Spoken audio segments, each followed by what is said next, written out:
Coucou les lecteurs et les lectrices, j'espère que vous allez bien. Aujourd'hui on se retrouve pour parler bouquin qui vient de sortir en librairie, un livre qui vous plonge dans la piraterie, la magie et l'amour, et qui n'est autre que La carte des confins de Marie Repelin aux éditions Pocket Jeunesse, petit roman qui fait quand même 450 pages, que vous pouvez retrouver en librairie pour 17,90 € et qui ressemble à ceci. Donc là, sur la couverture, vous pouvez voir le visuel du personnage principal que l'on va suivre tout le long de l'aventure. Et je vous lis le résumé et on en parle juste après. Et si le plus terrible des pirates était une femme?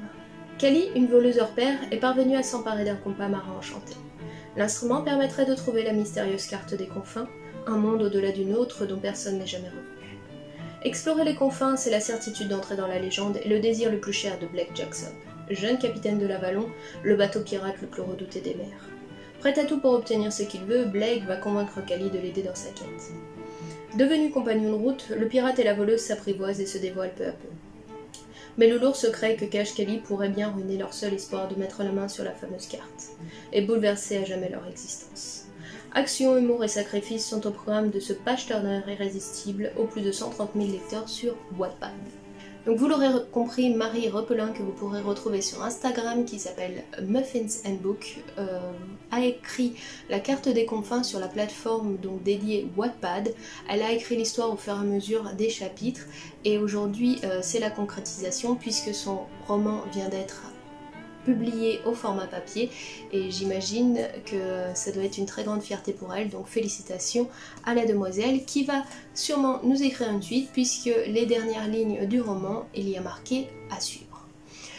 Pour en revenir un petit peu plus sur la carte des confins. La carte des confins, c'est donc l'histoire d'une jeune voleuse et d'un capitaine pirate et de son navire. Capitaine pirate qui n'a qu'un seul souhait, qu'un seul vœu, retrouver une carte qui lui permettrait d'explorer des mondes inexplorés. Et pour cela, il va avoir besoin d'aide d'une voleuse et d'un compas magique pour retrouver cette carte mystérieuse. Les différents chapitres sont divisés selon que vous êtes dans les pensées de Kali ou de Blake. Et de temps en temps, vous allez aborder un troisième personnage qui est mon chouchou de l'histoire, qui s'appelle Bolt. Mais principalement, les chapitres vont jongler entre l'esprit de Kali et l'esprit de Blake. Vous l'aurez donc compris, les fils conducteurs de l'histoire, c'est la relation entre nos deux protagonistes principaux, leurs secrets, leur façon d'être, leur évolution et surtout la peur face aux sentiments, que ce soit l'un pour l'autre. Elle parce qu'elle cache un lourd secret qui pourrait être fatal pour tous ceux qui l'entourent, et lui parce qu'on l'a éduqué à n'être qu'un pirate sanguinaire, la seule famille qui compte à ses yeux et les seuls sentiments pour qui il peut avoir à peu près c'est son équipage, c'est sa famille, c'est celle qu'il a choisie, le reste, les sentiments amoureux ou autres pour lui ne sont que des freins à son obsession, celui de trouver la carte des confins et d'aller explorer le monde qui l'entoure. Voilà un petit peu pour le topo, on va suivre leurs aventures à tous les deux dans la quête de cette recherche de cartes avec différents événements qui vont arriver au fur et à mesure jusqu'à l'aboutissement final. Vont-ils trouver la carte? Vont-ils vivre quelque chose d'intense ensemble? Et qu'advient-il pour nommer une suite à tout ceci? Je vous laisserai le découvrir à travers la lecture. Je vais vous parler un petit peu plus de l'histoire et des différents protagonistes. Tout d'abord, on a Kali, une jeune fille d'une vingtaine d'années, je dirais, qui est sur les routes depuis qu'elle a 12 ans pour fuir un événement traumatisant ainsi qu'un personnage qui est dangereux pour elle et pour son entourage. Elle est effrayée par la relation qu'elle a avec son père, c'est ça hein, le danger qui l'entoure. Et réellement, c'est une jeune fille qui n'est que admirable. Malgré tout ce qu'elle a vécu et se retrouver seule sur les routes à l'âge de 12 ans, elle est courageuse, elle est vive, elle est intelligente. Aujourd'hui, elle est donc receleuse et voleuse pour différentes personnes tant qu'ils ont de l'argent à mettre en jeu. Ça l'intéresse pour sa propre survie, sa propre protection.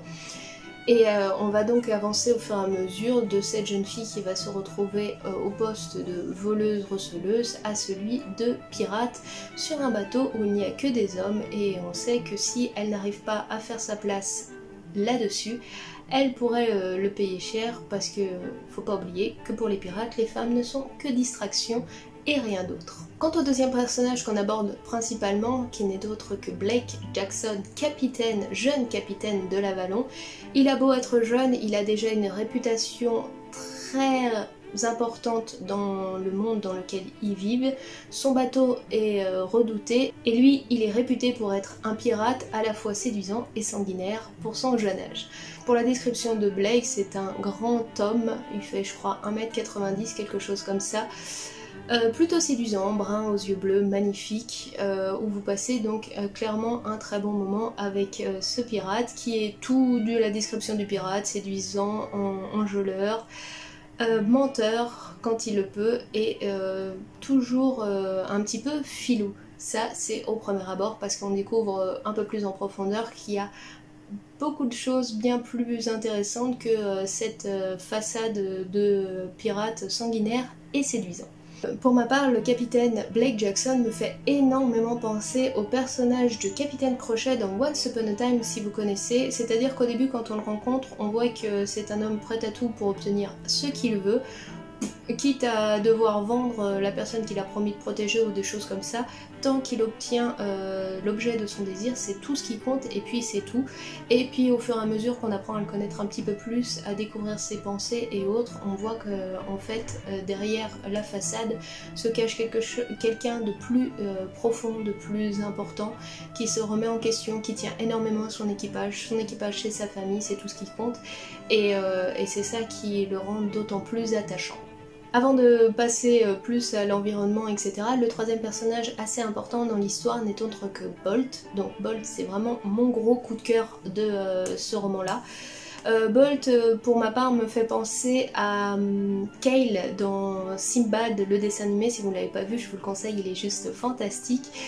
À la fois, donc c'est sûrement l'un des plus anciens sur le bateau, il a une cinquantaine d'années, il a servi de second au père de Jackson et aujourd'hui il est le second de ce nouveau capitaine.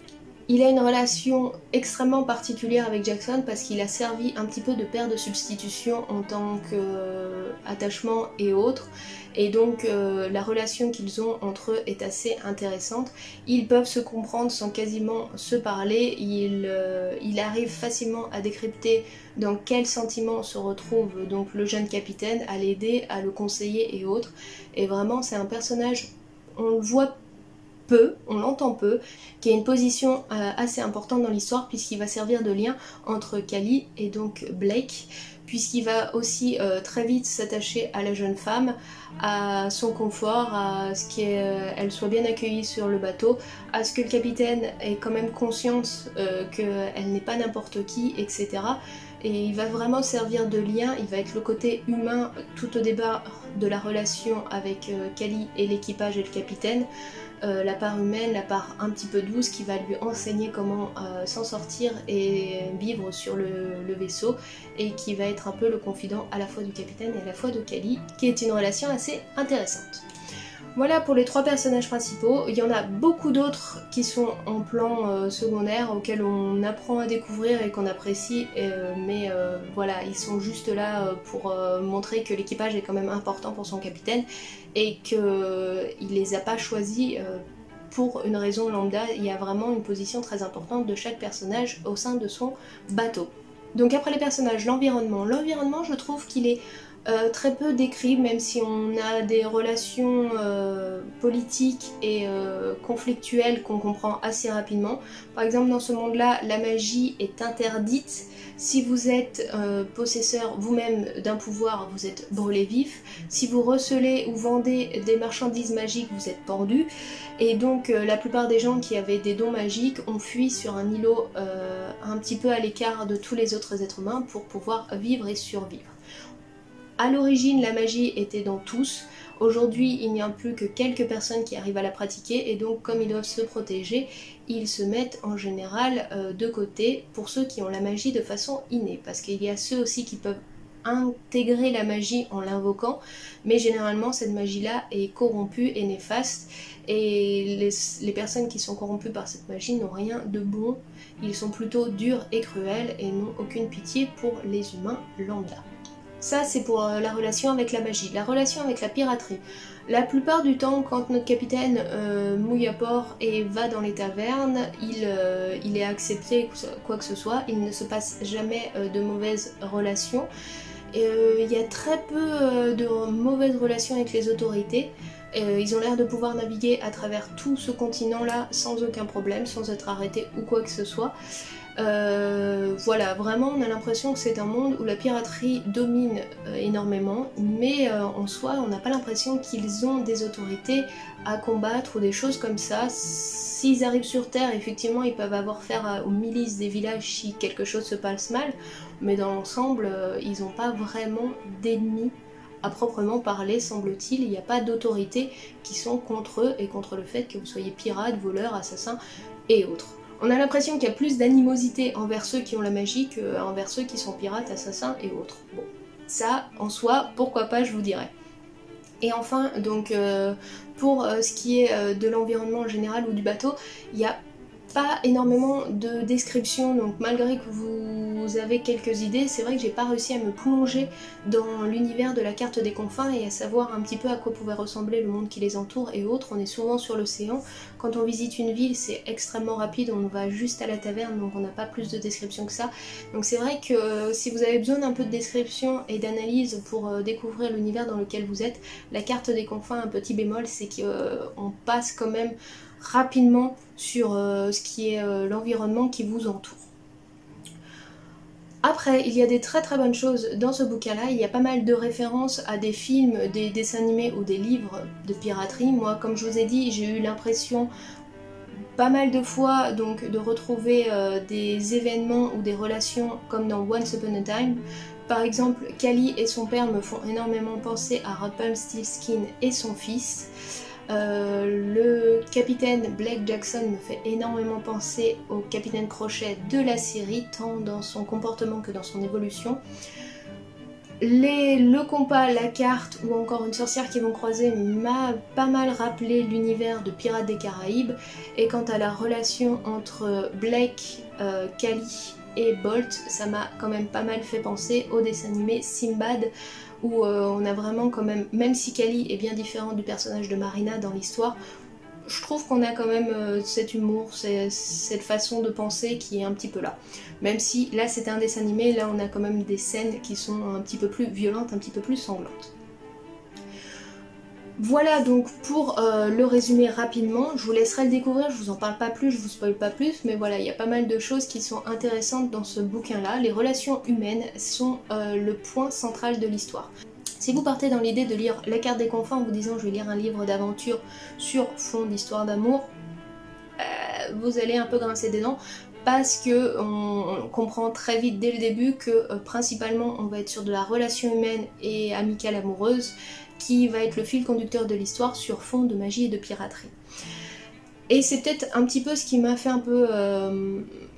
qui m'a un peu bloqué, on va dire, dans cette histoire-là, parce que j'étais partie dans l'idée d'un livre vraiment d'aventure, et raconter à la troisième personne des aventures avec de temps en temps la position sûrement du personnage de Cally, sa relation, sa vision, ses secrets et autres, et la façon dont le monde autour d'elle l'aperçoit et la façon dont elle doit se battre. Or, effectivement, comme chacun a un secret, que ce soit elle ou Blake, mais qu'on passe de chapitre aux pensées de Cally aux pensées de Blake, quand il y en a un qui se pose des questions, le chapitre d'après nous révèle tout de suite à nous les réponses, puisqu'on passe dans l'esprit de Cally qui dit oh là là j'espère que voilà, et c'est un peu dommage. On a un petit peu ce manque de suspense qui nous est un petit peu révélé parce que voilà on passe de l'esprit, et l'idée c'est vraiment d'avoir les relationnels, mais le relationnel et l'évolution sentimentale et l'ouverture donc de ses sentiments, de son cœur et autres des deux protagonistes principaux. Mais à part ça, vous passez un excellent moment, vous passez vraiment les chapitres au fur et à mesure. De temps en temps, vous êtes ponctué de la découverte d'autres capitaines qui sont quand même assez sympathiques. J'ai beaucoup aimé l'opposé même de l'Avalon pour la rencontre avec d'autres pirates. L'ennemi principal, ou les ennemis, parce que je dirais qu'il y en a plusieurs, sont plutôt bien décrits, sont assez imposants, assez effrayants. Après voilà, vous passez les chapitres au fur et à mesure, vous vous demandez où ça va mener, est-ce qu'ils vont réussir à arriver à trouver la carte et à visiter les confins, est-ce que Kali va rester sur le navire avec l'équipage et Blake, où elle se sent à présent bien. Elle est bien en tant que pirate, elle a l'impression que sa place est ici, mais le danger qui guette, les frais et l'attachement qu'elle commence à avoir envers l'équipage l'inquiète au plus haut point. Est-ce que Blake va rester sur ses positions, va évoluer? Voilà, on est vraiment plus sur le relationnel et c'est assez intéressant sur ce plan-là, mais il faut vraiment partir dans l'idée que vous allez lire un roman qui vous parle d'amour, sur fond de piraterie, de combat, de magie et de quête d'artefacts magiques pour devenir un être légendaire qui sera le premier à visiter les mondes inexplorés des confins. Donc voilà pour ma conclusion, très bon livre, on passe un très bon moment, on apprécie autant les personnages, gros coup de cœur à Bold, je le répète, que l'environnement, même s'il manque de description, l'action est assez fluide. Par moments, on va trouver un petit peu long l'avancée, mais bon, on a besoin de ça pour que le rationnel se pose, pour qu'on comprenne comment évoluent nos personnages, donc pourquoi pas. On vogue tout doucement entre tempête et mer d'huile, donc à vous d'apprécier La carte des confins de Marie Repelin aux éditions Pocket Jeunesse. Donc je vous le rappelle, c'est une histoire d'amour sur fond de piraterie et de magie, vous passez un très bon moment et il y aura un tome 2, donc pour ceux qui n'aiment pas rester sur leur faim, méfiez-vous, la fin vous accompagne sur le prochain tome qui sortira bien plus tard. Voilà pour la présentation du bouquin de cette semaine, c'était un petit peu long mais je trouvais qu'il y avait énormément de choses à dire parce que le livre est très intéressant, il a ses défauts et ses qualités mais vous passez vraiment un excellent moment, je tiens à vous le rappeler, donc lancez-vous dans l'aventure si vous aimez les histoires d'amour, si vous aimez la piraterie et la magie, vous allez juste apprécier ce roman-là. Si la vidéo vous a plu, vous n'hésitez pas à lâcher un petit pouce bleu. Si vous n'êtes pas encore abonné mais que vous appréciez les résumés de bouquins, alors moi je suis plutôt fantastique, young adulte, n'hésitez pas à vous abonner à la chaîne pour ne pas louper les prochaines vidéos. Si vous avez lu le bouquin ou si vous comptez le lire, n'hésitez pas à me le dire en commentaire, vous ce que vous en avez pensé et si vous avez apprécié l'univers de La carte des confins et les différents protagonistes. Nous on se retrouve très bientôt pour d'autres vidéos, je vous remercie d'avoir suivi celle-ci et je vous dis à très bientôt. Allez, ciao, bye bye!